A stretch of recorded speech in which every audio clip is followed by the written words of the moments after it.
Bismillahirrahmanirrahim. Assalamu alaikum dear students. Today our discussion about Biot-Savart law. Last time हमने Ampere's law और उसके applications को study किया था। एप्लीकेशन में हमने अम्पेयर्स लॉ को भी देखा था। वो भी हमारे लिए जो मैग्नेटिक फ़ील्ड होता है उसको कैलकुलेट करने के लिए इस्तेमाल होता है, जैसे गॉस लॉ इलेक्ट्रिक फ़ील्ड को कैलकुलेट करने के लिए इस्तेमाल होता है। इस तरह हमने ये देखा कि जो हमारे पास अम्पेयर्स लॉ था वो मैग्नेटिक फ़ील्ड जो होती है उस मैग्नेटिक फ़ील्ड को यहाँ पे हम बायो-सेवर्ट लॉ को ड्यू टू करंट की वजह से क्या होती है, मैग्नेटिक फ़ील्ड होती है, और मैग्नेटिक फ़ील्ड को ही हम क्या करेंगे, यहाँ पे बायो-सेवर्ट लॉ को इस्तेमाल करते हुए मैग्नेटिक फ़ील्ड हम कैलकुलेट करेंगे।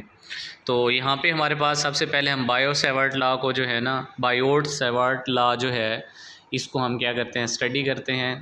इसमें हमने किस किस चीज़ को देखना है कि जो मैग्नेटिक इफ़ेक्ट है करंट का, उसी को हमने क्या करना है, स्टडी करना है। इसको आगे डिफ़ाइन भी करते हैं हम।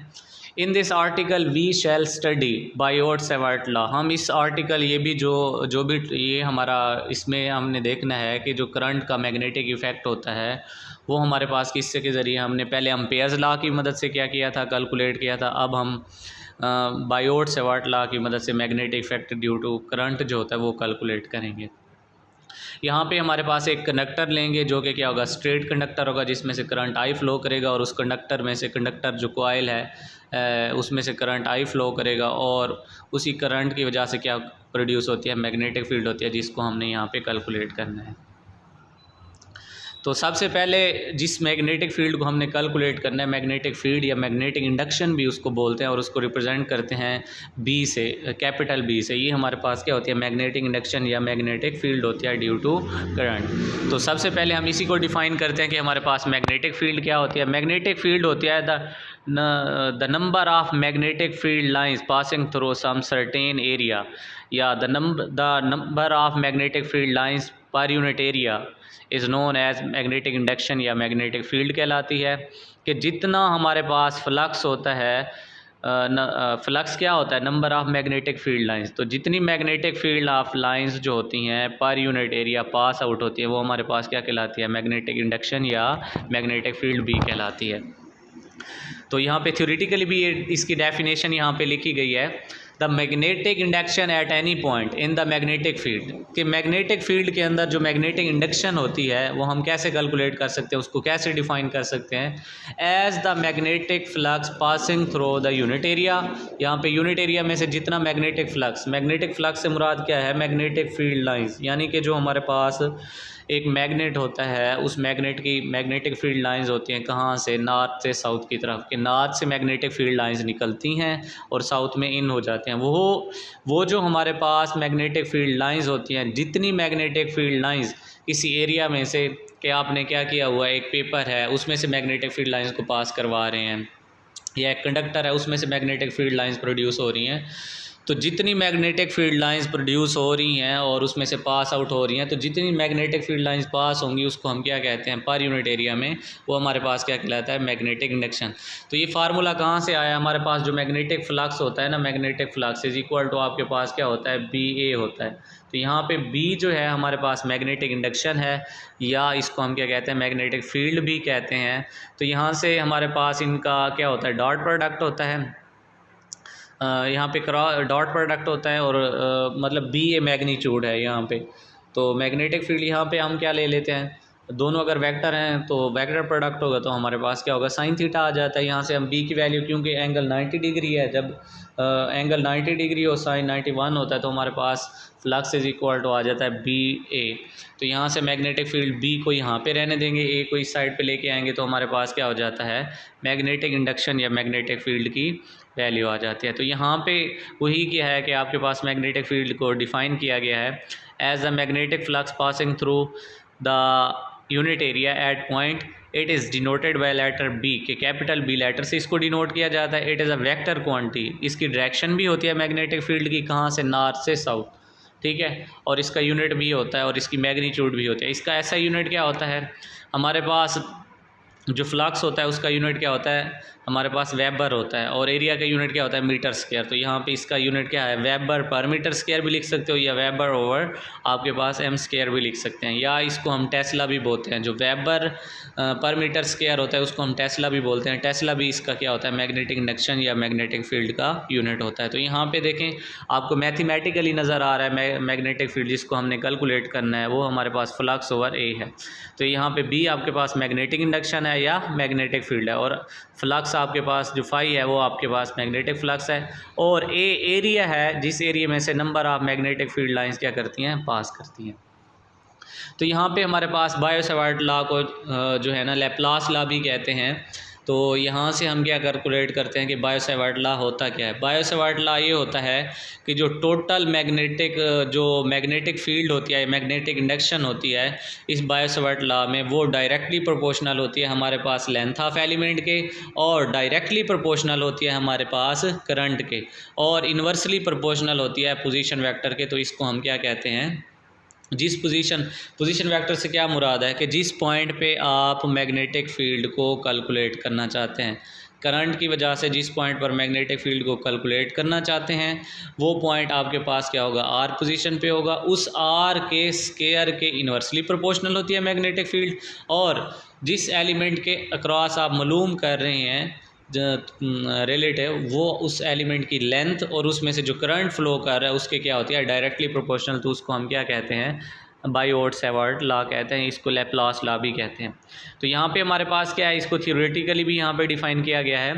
The magnetic induction at a point near current carrying conductor is directly proportional to the current in the element, के करंट जो उस एलिमेंट में से करंट आई फ्लो कर रहा होगा। सेकेंड नंबर पे हमारे पास द लेंथ ऑफ एलिमेंट, के जो यहाँ पे करंट आई है आपके पास, लेंथ ऑफ एलिमेंट क्या है, डी एल। एक छोटा सा टुकड़ा लिया गया है डिफरेंशियल एलिमेंट जिसकी लेंथ हमारे पास क्या है, डी एल है, उसके भी क्या होगा, डायरेक्टली प्रोपोर्शनल होगा। इसी तरह the sine of the angle between the element and the straight line joining, और जो एंगल है हमारे पास उस एंगल का जो साइन होगा किसके दरमियान, एलिमेंट डी एल और आपके पास जो स्ट्रेट लाइन है जिसके अक्रॉस आपने एलिमेंट लिया हुआ है उसके दरमियान, उन दोनों के मतलब एंगल आपके पास 90 डिग्री है, 180 डिग्री है, पॉजिटिव है, नेगेटिव है, उसके ऊपर भी क्या करता है, ये हमारे पास डिपेंड करता है।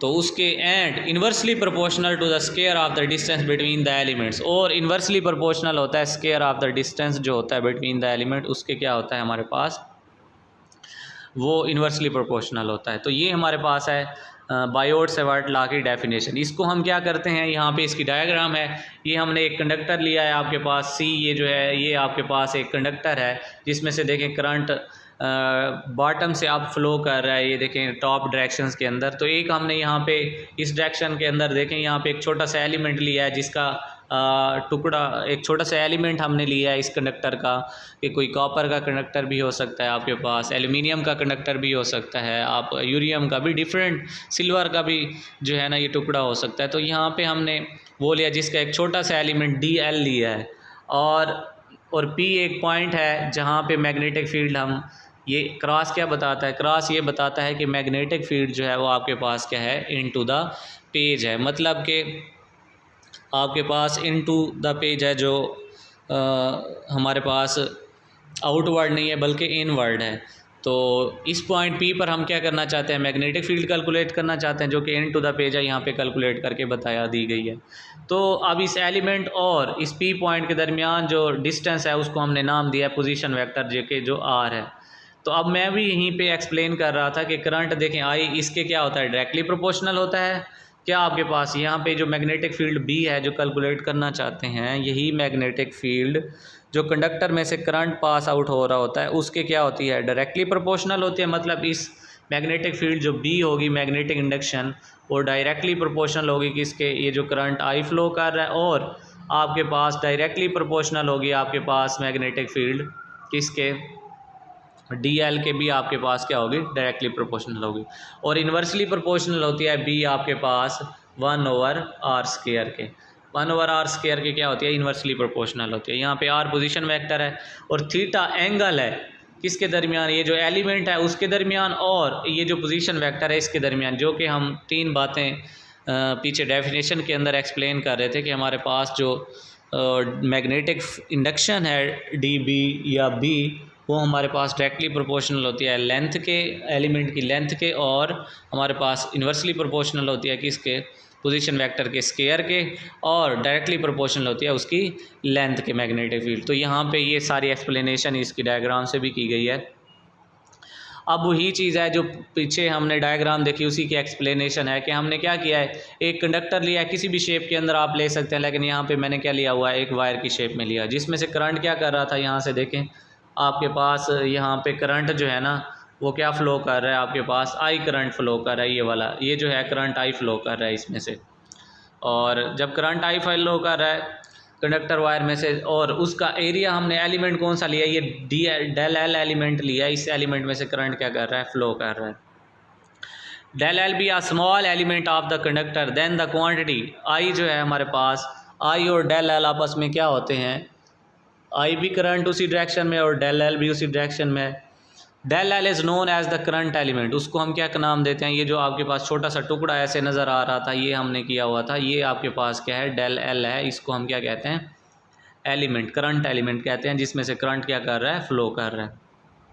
और पी पॉइंट आपको पता है, ये वाला पी पॉइंट जहाँ पे हम मैग्नेटिक फील्ड क्या करना चाहते हैं, कैलकुलेट करना चाहते हैं, मैग्नेटिक इंडक्शन भी उसको बोल सकते हैं, वो हम क्या करना चाहते हैं, कैलकुलेट करना चाहते हैं। तो यही है क्या, कैसे हम कैलकुलेट करें, let be the position vector of the point P with respect to the current element is I. देखें पोजीशन वेक्टर हमारे पास क्या है, ये आर पोजीशन वेक्टर, और पी पर हम कैलकुलेट करना चाहते हैं।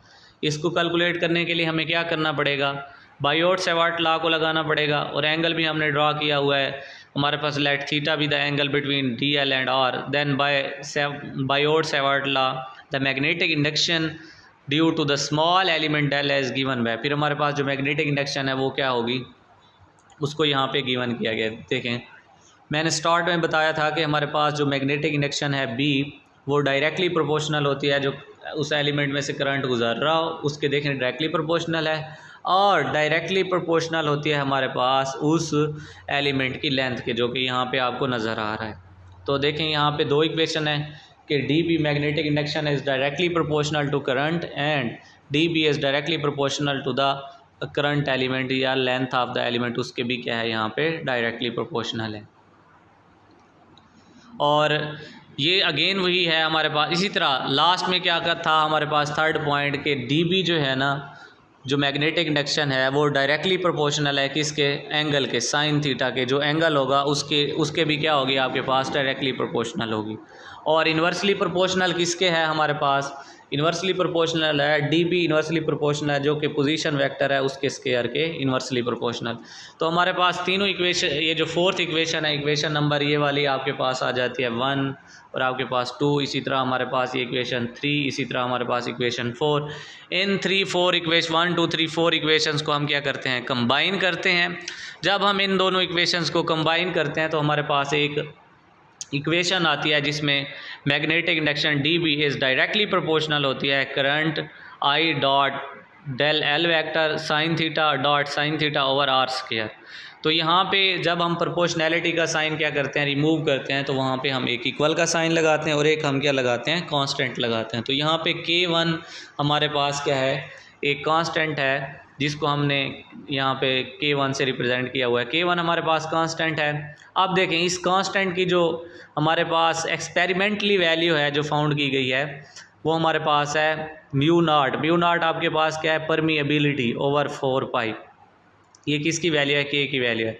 जब हम इस K की वैल्यू को यहाँ पे क्या करते हैं, इस इक्वेशन के अंदर रिप्लेस करते हैं, ये जो आपके पास इक्वेशन 5 चलें इसको नाम देते हैं, इस इक्वेशन के अंदर रिप्लेस करते हैं, तो हमारे पास D B is equal to mu not over 4 pi I D L sine theta over R square आ जाता है। ये यहाँ पे ये जो इक्वेशन है यहाँ पे आपके पास म्यू नॉट क्या है, परमिएबिलिटी है। परमिएबिलिटी क्या होता है, जितनी number of magnetic field lines pass out होने देता है कंडक्टर वो उसकी परमिएबिलिटी कहलाती है, और आर यहाँ पे पोजीशन वेक्टर है।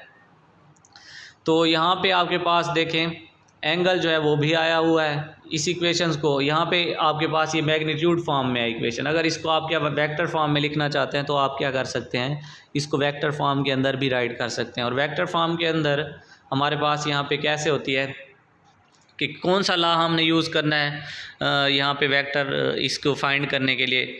तो हम बायोट-सैवर्ट लॉ को क्या करते हैं, एक्सपेरिमेंट जो एक्सप्रेशन है बायोट-सैवर्ट लॉ की, उसको हम क्या करते हैं, वो है हमारे पास ये वाली कि D B is equal to यहाँ पे mu not over 4 pi I D L sine theta over R3। देखें पीछे आपके पास क्या था, यहाँ पे R स्क्वायर था या, लेकिन यहाँ पे आगे क्या हो गया, R3 हो गया। इसकी क्या रीज़न है, इसकी रीज़न ये है कि यहाँ पे आपके पास यूनिट वेक्टर से क्या कर दिया है, वेक्टर की मैग्नीट्यूड, आपके पास वेक्टर की मैग्नीट्यूड और यूनिट वेक्टर को क्या कर देते हैं, जब हम वेक्टर, आपके पास यूनिट वेक्टर क्या होता है, मैग्नीट्यूड, आपके पास यूनिट वेक्टर क्या होता है, वेक्टर ओवर वेक्टर की मैग्नीट्यूड। तो यहाँ पे वेक्टर वेक्टर की मैग्नीट्यूड, तो आर एक और हमने क्या कर दिया है, यहाँ पे मैग्नीट्यूड फॉर्म में, वेक्टर फॉर्म में आर यूनिट वेक्टर से मल्टीप्लाई करते हैं। तो जब दोनों साइडों पे मल्टीप्लाई किया तो हमारे पास आर यूनिट वेक्टर किसके इक्वल होता है, वेक्टर ओवर वेक्टर की आपके पास मैग्नीट्यूड आ जाता है। तो ऊपर आर और नीचे क्या हो गया, आर पहले स्केयर था तो एक और आर रह गया हमारे पास, यहाँ पे कितने हो गए, आर की 3 हो गई है। तो D B is equal to mu not 4 pi यहाँ पे आ जाता है आई डेल एल और R sine theta over R की आपके पास 3 आ जाता है। तो यहाँ पे A cross B is equal to क्या होता है, ए बी साइन थीटा। यहाँ पे आप अगर डॉट ना भी लगाएं तो कोई इशू नहीं है, क्योंकि क्रॉस प्रोडक्ट में क्या होता है, साइन थीटा होता है। और साइन थीटा जब इन दोनों का अगर हम प्रोडक्ट करें और बी का, यानी कि करंट आपके पास क्या है, आई है, और डी एल यहाँ पे क्या है, आपके पास लेंथ एलिमेंट है जो कि एक वेक्टर क्वांटिटी है, तो उन दोनों के दरमियान। अब यहाँ पे आर को क्या भी रहा है, पोजीशन वेक्टर है, तो पोजीशन वेक्टर तो उसको वेक्टर फॉर्म में लिखा गया है, D B is equal to mu not 4 pi del आपके पास L vector cross R vector. तो इसको हम राइट कर सकते हैं, किसकी जगह हमने ये लिखा है, ये हमने लिखा है आई डेल, आपके पास जो आ जाता है I del L R sine theta, इसकी जगह हमने लिखा है, और इसको आई को हमने बाहर ले लिया है, आर और डेल एल के दरमियान हमने क्रॉस प्रोडक्ट किया। तो ये हमारे पास जो है वो बायो मैथमेटिकल फॉर्म है किसकी, बायो-सैवर्ट लॉ की, जिसको हम क्या करते हैं यूज़ करेंगे आगे। ये इसकी वेक्टर फॉर्म में दी गई है, ये इसकी वेक्टर फॉर्म है, जिसके ज़रिए हम क्या कर सकते हैं, मैग्नेटिक जो इंडक्शन है डी बी, उसको हम क्या कर सकते हैं, यहाँ पे कैलकुलेट कर सकते हैं। तो यहाँ पे ये इक्वेशन ये बताती है कि जो मैग्नेटिक इंडक्शन है डी बी, वो आपके पास डायरेक्टली प्रोपोर्शनल है, अगर देखें किसके, करंट आई के, और डेल एल के भी क्या है, डायरेक्टली प्रोपोर्शनल है, और यहाँ पे जो एंगल है थीटा, उसके भी क्या है, यहाँ पे डायरेक्टली प्रोपोर्शनल। लेकिन यहाँ पे जो ये वाली इक्वेशन है लास्ट वाली, इसमें आपको क्या नज़र आ रहा है कि डी बी जो है वो आपके पास इन्वर्सली प्रोपोर्शनल है, किसके इन्वर्सली प्रोपोर्शनल है, आपके पास R3 के। तो इसको हम क्या कहते हैं, यहाँ पे देखें यही चीज़ हमने कैलकुलेट करनी थी। और यहाँ पे ये इक्वेशन ये भी बताता है इस करंट आई की वजह से ये क्या होती है, मैग्नेटिक फील्ड जो है, मैग्नेटिक इंडक्शन ये होती है। यहाँ पे कांस्टेंट कौन सी चीज़ें हैं हमारे पास, जो म्यू नॉट है, परमिएबिलिटी, इसके अलावा 4 पाई, ये हमारे पास क्या है, कांस्टेंट हैं। और इसकी ये हमारे पास क्या है, बायो-सैवर्ट लॉ की जो मैथमेटिकल फॉर्म है, इस तरीके के ज़रिए भी आप क्या कर सकते हैं, इसको एक्सप्लेन कर सकते हैं। और इसमें सबसे पहले क्या होता है, आप इसको लिखने का तरीकाकार भी यही है, याद करने का भी, इसकी इम्पॉर्टेंस भी यही है बायो-सैवर्ट लॉ की, कि हम क्या कर सकते हैं, कोई हमारे पास चार्ज शीट है, लाइन ऑफ चार्ज शीट है, तो वहाँ पे कंडक्टर है, स्ट्रेट वायर है, तो उसके किसी की भी पॉइंट के साथ, उसके साथ किसी भी पॉइंट पर आप मैग्नेटिक इंडक्शन को क्या कर सकते हो, कैलकुलेट कर सकते हो। इस तरह हमारे पास जो टोटल मैग्नेटिक इंडक्शन होती है, उसको हम कैसे कैलकुलेट करते हैं, टोटल मैग्नेटिक इंडक्शन को कैलकुलेट करने के लिए आप यूज़ करते हैं इंटीग्रेशन, कि अगर आप इंटीग्रेट कर दें एक पूरी मैग्नेटिक डी बी को, तो हमारे पास क्या आ जाता है, बी जो मैग्नेटिक इंडक्शन है वो आ जाती है। वो इस तरीके से भी यहाँ पे हम कैलकुलेट कर सकते हैं। तो यहाँ पे आपके पास ये इक्वेशन, ये जो फार्मूला है कि बी आपके पास एक वेक्टर क्वांटिटी है, जिसको हम ऐसे लिख सकते हैं, B vector is equal to integration आपके पास आ जाता है D B vector. D B हमारे पास क्या है, जो अभी बायो-सैवर्ट लॉ के अंदर हमने मैग्नेटिक इंडक्शन को कैलकुलेट किया है। तो total magnetic induction due to current in the whole conductor, वो हमारे पास जब हम इंटीग्रेट करेंगे, तो इंटीग्रेट करने से वो हमारे पास पूरे कंडक्टर की जो मैग्नेटिक इंडक्शन है वो आ जाती है। तो अगेन यही है कि इसमें सबसे पहले हमने क्या डिफ़ाइन किया है, मैग्नेटिक इंडक्शन क्या होती है, जिसको हम मैग्नेटिक फील्ड का नाम देते हैं। फिर हमने क्या पढ़ा है, बायोट-सैवर्ट लॉ, उसकी डेफिनेशन क्या है, उसकी डायग्राम क्या है।